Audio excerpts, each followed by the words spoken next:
പശ്ചിമേഷ്യൻ യുദ്ധത്തിന്റെ പശ്ചാത്തലത്തിലാണ് ഇപ്പോൾ ഇങ്ങനെ ഒരു നടപടിയിലേക്ക് വിദ്യാഭ്യാസ വകുപ്പ് കടന്നിരിക്കുന്നത്. കാരണം ഈ യുദ്ധത്തിന്റെ കാലഘട്ടം അത് അനിശ്ചിതമായി നീണ്ടുപോയിക്കൊണ്ടിരിക്കുകയാണ്. കൃത്യമായ ഒരു ഡേറ്റ് എന്നാണ് പരീക്ഷ നടത്താനെന്നുള്ള ഡേറ്റ് ഇപ്പോൾ സംസ്ഥാന വിദ്യാഭ്യാസ വകുപ്പിന് തീരുമാനിക്കാൻ പറ്റാത്ത ഒരു സാഹചര്യം ഉണ്ടായിരിക്കുകയാണ്. അതിന്റെ അടിസ്ഥാനത്തിലാണ് ഇങ്ങനെ ഒരു നടപടിയിലേക്ക് ഇപ്പോൾ വിദ്യാഭ്യാസ വകുപ്പ് എത്തിയിരിക്കുന്നത്. വിദ്യാഭ്യാസ വകുപ്പ് മന്ത്രിയുടെ നേതൃത്വത്തിൽ നടന്ന ചർച്ചയിലാണ് ഇങ്ങനെ ഒരു തീരുമാനമുണ്ടായിരിക്കുന്നത്. അതായത് പരീക്ഷകൾ ഗൾഫ് മേഖലയിലെ പരീക്ഷകൾ SSLC +2 പരീക്ഷകൾ റദ്ദാക്കാം എന്നുള്ള ഒരു നടപടിയിലേക്കാണ് അവർ SSLC +2 പരീക്ഷകൾ റദ്ദാക്കാം എന്നുള്ള ഒരു നടപടിയിലേക്കാണ് അവർ നടപടിയിലേക്കാണ് എത്തിയിരിക്കുന്നത്. ഇതിൽ പ്രധാന കാരണമായി പറയുന്നത് SSLC +2 വിദ്യാർത്ഥികൾ, അതായത് SSLC കുട്ടികളുടെ പരീക്ഷ റദ്ദാക്കി കഴിഞ്ഞാൽ ഈ SSLC പഠിക്കുന്ന കുട്ടികളുടെ മുൻ വർഷത്തെ പരീക്ഷയുടെ മാർക്ക് അടിസ്ഥാനത്തിലായിരിക്കും അവർക്ക് ഈ അവസാന പരീക്ഷയുടെ മാർക്ക് നൽകുക. അതുപോലെ തന്നെ ബോണസ് മാർക്ക് നൽകും. +2 പരീക്ഷ റദ്ദാക്കുന്ന സമയത്ത് +2 പഠിക്കുന്ന വിദ്യാർത്ഥികളുടെ +1ന്റെ മാർക്കായിരിക്കും പരിഗണിച്ചുകൊണ്ട് അവർക്ക് മാർക്ക് നൽകാനായിട്ടുള്ള ഒരു ബേസിക് ക്രൈറ്റീരിയ നിശ്ചയിക്കുക. ആ വിദ്യാർത്ഥികൾക്ക് ബോണസ് മാർക്ക് നൽകാനുള്ള ഒരു തീരുമാനത്തിലേക്കാണ്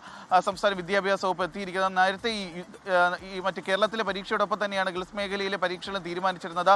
പിന്നീട് ഈ യുദ്ധത്തിന്റെ അടിസ്ഥാനത്തിലാണ് ഗൾഫ് മേഖലയിൽ വിദ്യാർത്ഥികൾക്ക് പരീക്ഷയ്ക്ക് എത്താൻ പറ്റാത്ത ഒരു സാഹചര്യം ഉണ്ടായിരുന്നു. പല കുട്ടികളും വന്ന് നാട്ടിലേക്കൊക്കെ വന്നിരുന്നവർക്ക് തിരിച്ചു പോകാൻ പോലും പറ്റാത്ത ഒരു സാഹചര്യം ഉണ്ടായിരുന്നു. ആ അവസ്ഥയിലാണ് ആദ്യഘട്ടത്തിൽ ഗൾഫ് മേഖലയിലെ SSLC +2 പരീക്ഷകൾ മുൻകൂട്ടി നിശ്ചയിച്ചിരുന്ന പരീക്ഷകൾ മാറ്റിവെക്കേണ്ട ഒരു സാഹചര്യം ഉണ്ടായത്.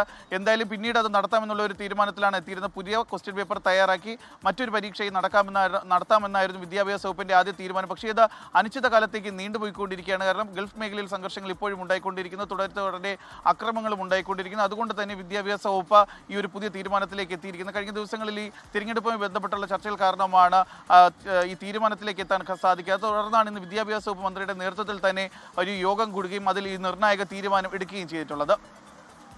SSLC +2 പരീക്ഷകൾ എഴുതാൻ ഉള്ള ഗൾഫിലെ വിദ്യാർത്ഥികളെ സംബന്ധിച്ചിടത്തോളം സുപ്രധാനമായ ഒരു തീരുമാനമാണ് ഇപ്പോൾ സർക്കാരിന്റെ ഭാഗത്തു നിന്ന് വന്നിരിക്കുന്നത്.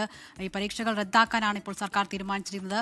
10ാം ക്ലാസ്സുകാർക്ക് ക്രിസ്മസിന്റെയും ഓണത്തിന്റെയും പരീക്ഷകളുടെ ശരാശരി എടുക്കും. ഒപ്പം +2 പരീക്ഷ റദ്ദാക്കുന്നവർക്ക് +1 പരീക്ഷയുടെ മാർക്ക് പരിഗണിക്കും. ആ രീതിയിൽ ഉള്ള ഒരു ക്രമീകരണമാണ് ഇപ്പോൾ സംസ്ഥാന സർക്കാർ ആലോചിക്കുന്നത്. വിദ്യാഭ്യാസ മന്ത്രിയുടെ നേതൃത്വത്തിൽ ചേർന്ന യോഗത്തിലാണ് ഇങ്ങനെയൊരു സുപ്രധാന തീരുമാനം ഉണ്ടായിരിക്കുന്നത്. ജിബിൻ JB ആണ് തിരുവനന്തപുരത്ത് വിവരങ്ങൾ നൽകിയത്.